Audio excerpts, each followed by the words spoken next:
বিকেলে নাস্তার জন্য খুবই সিম্পল ওয়েতে আমি এখানে চিকেন পপকর্নগুলো বানিয়ে নিয়েছিলাম। তো চাইলে আপনারাও এভাবে ট্রাই করতে পারেন। এটা আমি প্রথমবারের মতো চিকেন পপকর্নগুলো বানাচ্ছি। প্রথমেই আমি এখানে চিকেনগুলোকে খুবই ছোট ছোট টুকরো করে কেটে নিয়েছি। এরপর এখানে আমি দিয়ে দিচ্ছি আদা আর রসুনের একটা পেস্ট।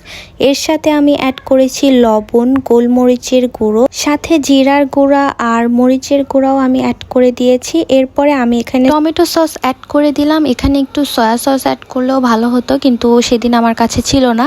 এরপর আমি এখানে সামান্য পরিমাণ দুধ দিয়ে এগুলোকে ভালো করে মেখে নিচ্ছি। মেখে মেরিনেশনের জন্য রেখে দিয়েছিলাম। এরপর একটা বোলের মধ্যে আমি কিছুটা পরিমাণ ময়দা নিয়ে নিয়েছি। এর সাথে আমি কর্নফ্লাওয়ার, লবণ আর সামান্য মরিচের গুঁড়া অ্যাড করেছি। তারপর আমার মেরিনেশন করা চিকেনগুলো তার সাথে মিশিয়ে ভালোভাবে কোটিং করে নিব, যাতে করে এগুলো ভালো মতো চিকেনের গায়ে লেগে থাকে। এরপর ময়দা থেকে এগুলো তুলে ঠান্ডা পানির মধ্যে দিয়ে আমি এটাকে ভিজিয়ে নিচ্ছি। তারপর আমি আবারও এগুলোকে আটার মধ্যে গড়িয়ে নিয়েছি। তো আমি টোটাল 2টা রাউন্ডে এই কাজগুলো করেছি।